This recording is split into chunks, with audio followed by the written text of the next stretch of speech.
Teachers day ആയിട്ട് നമുക്ക് ഇന്നൊരു സ്പെഷ്യൽ ഗസ്റ്റ് ആണ് ആന്റണി സാറ്. അപ്പൊ ആന്റണി സാറിന്റെ കുറച്ച് വിശേഷങ്ങളോട്ട് നമുക്ക് പോവാം. Sir welcome. നമ്മുടെ ബ്യൂട്ടി ഓഫ് പൂന്ത്ര എന്നൊരു പേജിന് വേണ്ടിയിട്ടാണ് ഇത് ചെയ്യുന്നത്. സോ നമുക്ക് കുറച്ച് ടീച്ചേഴ്സ് ഡേ ആയിട്ട് അനുബന്ധിച്ചുള്ള ചോദ്യങ്ങളാണ് നമ്മൾ പ്ലാൻ ചെയ്തിരിക്കുന്നത്. ഇപ്പോ എത്ര വർഷമായി ഈ ടീച്ചിങ് ഫീൽഡിൽ എത്തിയിട്ട്? ടോട്ടൽ എത്ര വർഷമായി? ഞാൻ 2000-ലാണ് ഹയർ സെക്കൻഡറി അധ്യാപകനായി തുടങ്ങിയത്. അതിനു മുമ്പ് ഞങ്ങളൊക്കെ SLC പഠിക്കുന്ന സമയത്ത് ഞങ്ങൾ കൊച്ചു കുട്ടികളെ ട്യൂഷൻ പഠിപ്പിക്കായിരുന്നു ഇവിടെ സെന്ററിൽ. ഞങ്ങൾ SLC പാസ്സായ സമയത്ത്. അപ്പൊ പ്രത്യേകിച്ച് ഐക്യ all India Catholic university federation എന്നും പറഞ്ഞൊരു സംഘടന. അപ്പൊ അതിന്റെയൊക്കെ നേതൃത്വത്തിൽ ഞങ്ങളുടെ സംഘ യുവാക്കൾ ആ സമയത്ത് മുതൽ കുട്ടികളെ പഠിപ്പിക്കുന്നുണ്ടായിരുന്നു. അങ്ങനെ നോക്കുകയാണെങ്കിൽ അപ്പൊ ഒരുപാട് വർഷം. അപ്പൊ നമ്മുടെ പൂന്ത്ര സ്കൂളിൽ തന്നെയാണ് പഠിച്ചത്? ഞാൻ ഒരു പ്രത്യേകത പറഞ്ഞാൽ പൂന്ത്ര സ്കൂളിൽ തന്നെയാണ് പഠിച്ചത്. പൂന്ത്ര സ്കൂളിലെ ആദ്യത്തെ SLC ബാച്ചാണ് ഞങ്ങളുടെ ബാച്ച്. വേറെ കോയിൻസിഡൻസ് എന്ന് പറയുന്നത് പൂന്ത്ര സ്കൂളിലെ ആദ്യത്തെ ഹയർ സെക്കൻഡറി ബാച്ച് വന്നപ്പോ അതിൽ അധ്യാപകരിൽ ആദ്യത്തെ ഹയർ സെക്കൻഡറി അധ്യാപകരിൽ ഒരാൾ കൂടിയാണ്. അങ്ങനെ ചില കോയിൻസിഡൻസ് ഒക്കെ ഉണ്ടായിട്ടുണ്ട്. ഇപ്പൊ നമ്മുടെ പൂന്തയിൽ എത്ര ടീച്ചേഴ്സ് ഉണ്ടാവുന്ന ഒരു എസ്റ്റിമേറ്റഡ് ഇതറിയാം? എത്ര പേരാണ് ഉണ്ടാവുന്നത് നമ്മുടെ നാട്ടുകാരിൽ? വ്യക്തമായിട്ട് എനിക്ക് കൃത്യം നമ്പർ അറിയില്ലെങ്കിൽ ഒരു 25-30ഓളം പേര് കറണ്ട് ടീച്ചേഴ്സ് ഉണ്ടെന്നാണ്. നമ്മളെ കാലം ഒരുപാട് കൂടി വരികയാണ്. പക്ഷെ അത് പോരാ, ഇനിയും കൂടുതൽ വേണമായിരുന്നു.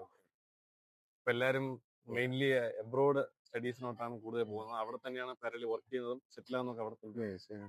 അപ്പൊ ഇവിടെ ഉള്ള യുവാക്കളുടെ ഒരു എന്താ പറയാ, യുവാക്കളുടെ ഒരു സാധ്യതകളും അതൊക്കെ ഇപ്പൊ കുറഞ്ഞു വരുന്നതാണ് അഭിപ്രായം. അതോ അങ്ങോട്ട് പോകുന്നതാണ് ഏറ്റവും നല്ല ബെറ്റർ ഓപ്ഷൻ? എന്താണ് സാറിന്റെ ഒരു ഒപ്പീനിയൻ? നാട്ടിൽ സാധ്യതകളുണ്ട്. ഇന്ത്യ ഒരു വികസിത രാജ്യമായി കൊണ്ടിരിക്കുകയാണ്. ഒരുപാട് സാധ്യതകൾ ഇന്ത്യയിൽ തന്നെയുണ്ട്. പക്ഷേ ഇന്ത്യയിലെ യുവാക്കളുടെ സ്വപ്നമാണ് വിദേശത്ത് ചെല്ലാൻ. പക്ഷെ ആ സ്വപ്നം യാഥാർത്ഥ്യമാകണമെങ്കിൽ അതനുസരിച്ച് ഹാർഡ് വർക്ക് ചെയ്യണം. ഇപ്പൊ എന്റെ അറിവിൽ തന്നെ ഒരുപാട് നൂറുകണക്കിന് വിദ്യാർത്ഥികൾ ഇന്ത്യയിൽ നിന്ന് വിദേശ രാജ്യങ്ങളിൽ, പ്രത്യേകിച്ച് UK പോലുള്ള രാജ്യങ്ങളിൽ, യൂറോപ്പിലൊക്കെ വരുന്നുണ്ട്. പക്ഷെ ഇവിടെ പ്രധാനമായിട്ട് ചെയ്യേണ്ടത് വരുന്ന വിദ്യാർത്ഥി വെറുതെ ഒരു രാജ്യത്തേക്ക് വരുന്നതല്ല, വ്യക്തമായ ലക്ഷ്യത്തോടു കൂടി ആവണം വരേണ്ടത്. കാരണം നമ്മൾ ഇവിടെ ജീവിക്കുന്നത് പാരന്റ്സിന്റെയും കൂട്ടുകാരുടെയും ബന്ധുക്കളുടെയും ഒക്കെ ഒരു സുരക്ഷിതത്വത്തിലാണ്. ഈ സുരക്ഷിതത്വം പൊട്ടിച്ച് ഒറ്റയ്ക്ക് ഒരു രാജ്യത്തേക്ക് വരുമ്പോ പലരും സ്ട്രഗിൾ ചെയ്യുന്നുണ്ട് സർവൈവ് ചെയ്യാൻ. ആ ഒരു സെക്യൂരിറ്റി നഷ്ടപ്പെടുമ്പോഴുള്ള സ്ട്രഗിൾ, ആ സ്ട്രഗിളിൽ നിന്ന് ചിലരൊക്കെ വീണു പോകുന്നുണ്ട്. വളരെ ശക്തമായിട്ട് തന്നെ വീഴുന്നുണ്ട്. ചിലർ ആ വീഴ്ചയിൽ നിന്ന് ശക്തമായി മുന്നോട്ട് വരുന്നുണ്ട്, സക്സസ്ഫുൾ ആകുന്നു.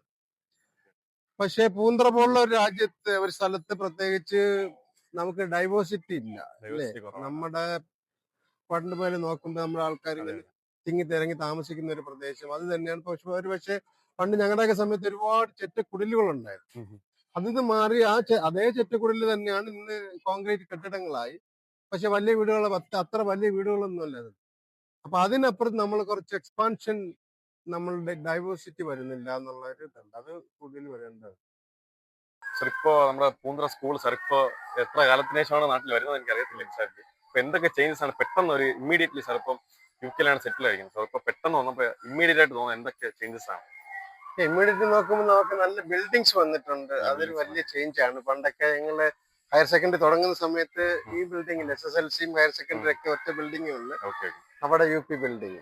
പിന്നെ ഈ ബിൽഡിംഗ് കെട്ടിക്കൊണ്ടിരിക്കുന്നത്. ഇപ്പൊ ഒത്തിരി ബിൽഡിങ്സ് ഉണ്ട്, ഇൻഫ്രാസ്ട്രക്ചർ ഡെവലപ്പ് ചെയ്തിട്ടുണ്ട്. അതൊരു വളരെ പോസിറ്റീവ് ഇതാണ് പറയുകയാണെങ്കിൽ. പാരലി അപ്പൊ അങ്ങനെ നോക്കുകയാണെങ്കിൽ നമ്മൾ എഡ്യൂക്കേഷൻ സിസ്റ്റം സാറ് ഉണ്ടായിരുന്ന കാലത്ത് ഒത്തിരി എന്താ പറയാ, നമുക്ക് ലിമിറ്റഡ് റിസോഴ്സസ് ആണുള്ളത്. ഇപ്പൊ ഒത്തിരി റിസോഴ്സസ് ഉണ്ട്, അഡ്വാൻസ്ഡ് ഉള്ള ടെക്നോളജീസ് നമ്മൾ ഇവിടെ ഇൻസ്റ്റാൾ ചെയ്തിട്ടുണ്ട്, ലാബ് ഫെസിലിറ്റീസ്, അങ്ങനെ കുറെ ഇതൊക്കെ ഇവിടെ ഇംപ്ലിമെന്റ് ചെയ്തിട്ടുണ്ട്. അതിനിപ്പോ എങ്ങനെ സാർ കാണുന്നത്? അത് തീർച്ചയായിട്ടും ഈ 2000-ൽ നിന്ന് 2025-ലേക്ക് വരുമ്പോ ലോകം ഒരുപാട് മാറിയിട്ടുണ്ട്. ഞങ്ങളുടെയൊക്കെ സമയത്ത് പ്രൈവറ്റ് സ്കൂൾ, ഗവൺമെന്റ് സ്കൂളുകളൊന്നും നമ്മുടെ കൂടെ മത്സരിക്കാൻ പറ്റിയ ഒരു അവസ്ഥയിലായിരുന്നില്ല. വളരെ പിന്നോക്കമായിരുന്നു.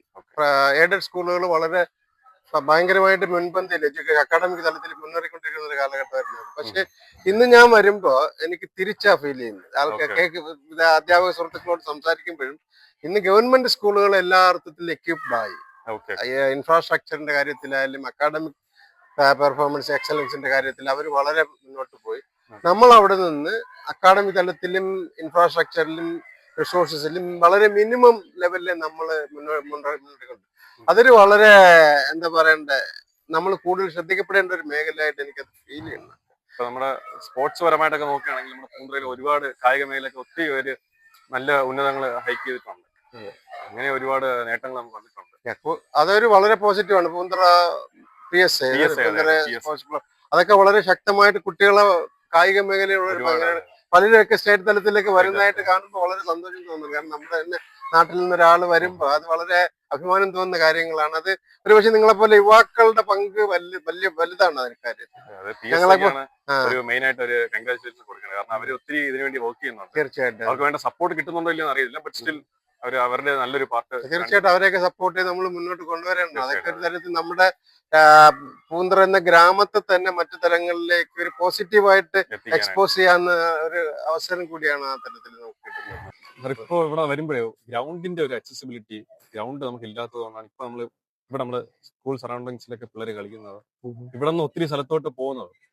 പിന്നെ അങ്ങനെ അപകടങ്ങൾ വരെ സംഭവിച്ചിട്ടുള്ള ഒരു സിറ്റുവേഷൻസ് ഉണ്ടായിട്ടുണ്ട്. ഇവിടെ നിന്ന് വേറെ അങ്ങനെയൊക്കെ ഒത്തിരി ഉണ്ടായിട്ടുണ്ട്. സോ അതിനെങ്ങനെയാണ് ഗ്രൗണ്ടിന്റെ ഒരു ലഭ്യത വളരെ കുറവാണ്. അതെ, ഒരു ഗ്രൗണ്ട് വർഷങ്ങൾക്ക് മുമ്പേ ചർച്ച ചെയ്യപ്പെടുന്നത്. ഞങ്ങൾ കൊച്ചായിരുന്നപ്പോഴും ഗ്രൗണ്ടിനെ കുറിച്ച് ചെയ്തിട്ട് നിങ്ങൾ ചർച്ച ചെയ്യുന്നു. നീ കുട്ടികൾ വളരെ അതൊരു ആത്യന്തികമായിട്ട് പൂർത്തീകരിക്കപ്പെടാത്ത ഒരു ആവശ്യമായി നിലനിൽക്കുകയാണ്. അത് ഇമ്മീഡിയറ്റ് ആയിട്ട് നമുക്കൊരു ഗ്രൗണ്ട് നല്ലൊരു ഗ്രൗണ്ട് ആവും. നമുക്ക് സ്ഥലമുണ്ട്, പക്ഷെ അത് നിങ്ങൾ രംഗത്തിറങ്ങണം.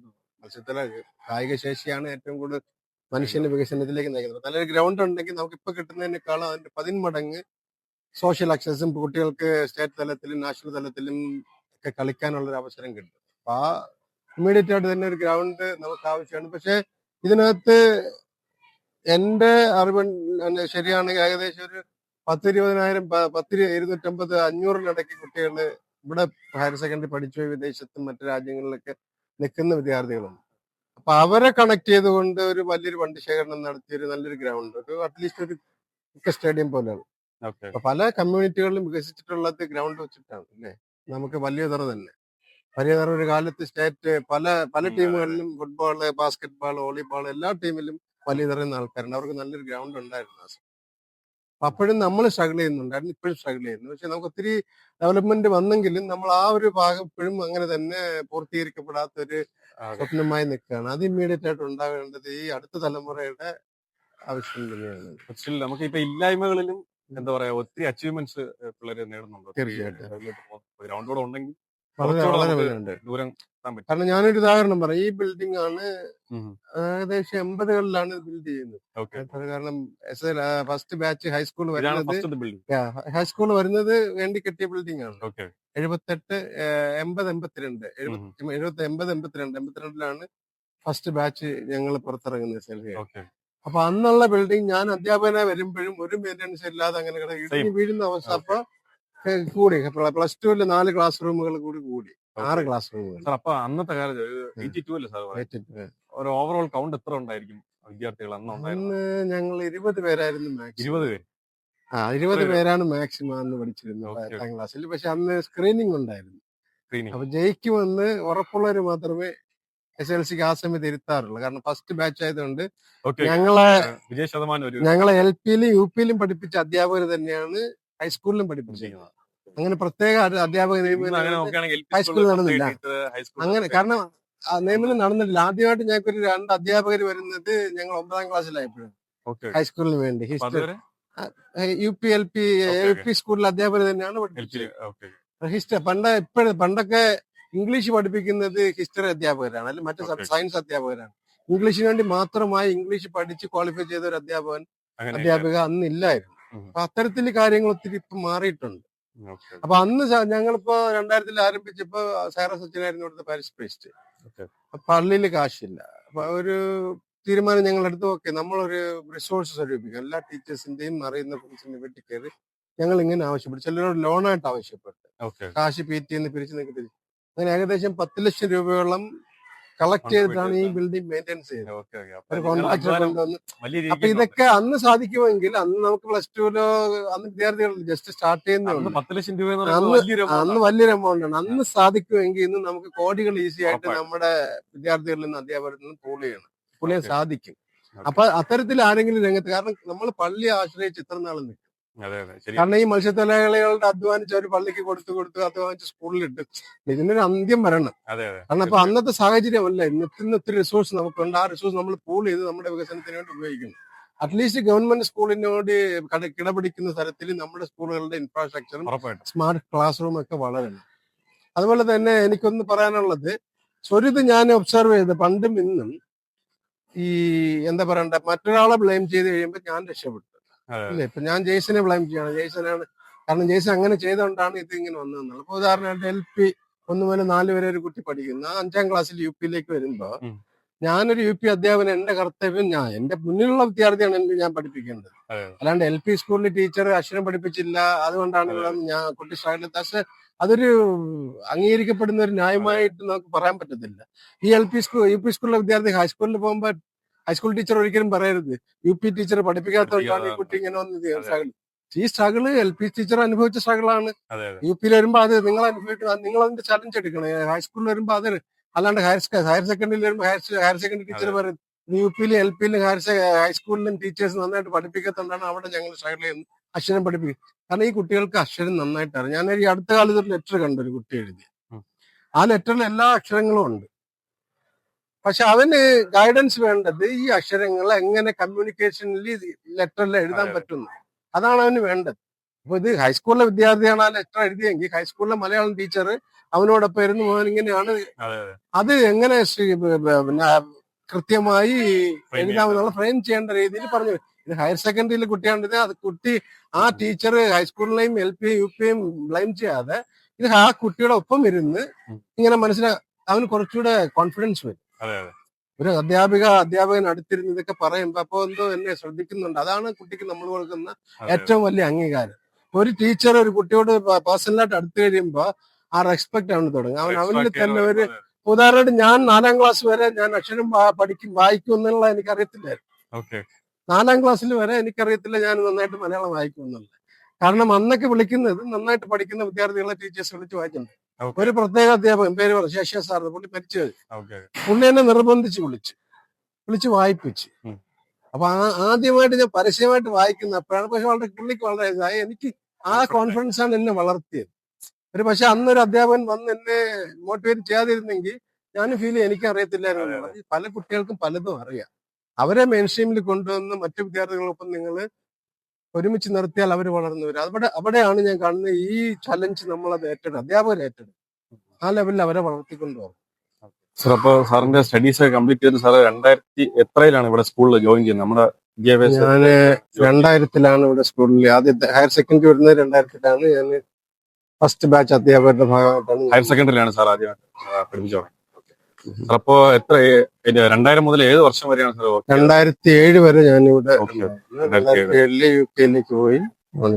UK-യിൽ സെറ്റിൽഡ് ആണ്. ഇപ്പൊ UK-യിൽ സെറ്റിൽഡ് ആണ്. ഇപ്പൊ ഞാൻ അവിടെ UK ഗവൺമെന്റിന്റെ കീഴിലുള്ള ചിൽഡ്രൻ സർവീസ് അതിന്റെ ഒരു സോഷ്യൽ വർക്കേഴ്സിന്റെ ടീമിന്റെ മാനേജറാണ്. ഓക്കെ ഓക്കെ അത് ശരി. അതിന്റെ കീഴിൽ ഞങ്ങൾക്ക് ഒരു 7 സോഷ്യൽ വർക്കേഴ്സ് ഉണ്ട്. പിന്നെ അതുപോലെ തന്നെ ഫാമിലി സപ്പോർട്ട് വർക്കേഴ്സ് ഉണ്ട്, ചിൽഡ്രൻസ് പ്രാക്ടീഷണേഴ്സ് എന്ന് പറയും. അങ്ങനെ ആ ഒരു ടീം തന്നെയാണ്. പിന്നെ ഒരു 2-3 ക്ലറിക്കൽ സ്റ്റാഫ് ഉണ്ട്. അവരുടെ ടീമിന്റെ മാനേജർ കൂടിയാണ്. അപ്പൊ എത്ര വർഷം UK-യിൽ സെറ്റിൽഡ് ആയിട്ട്? UK-യിൽ സെറ്റിൽഡ് ആയിട്ട് കുറെ 20 വർഷത്തോളമാണ്. 20 വർഷമായി. 18 വർഷം. 18 വർഷമായി.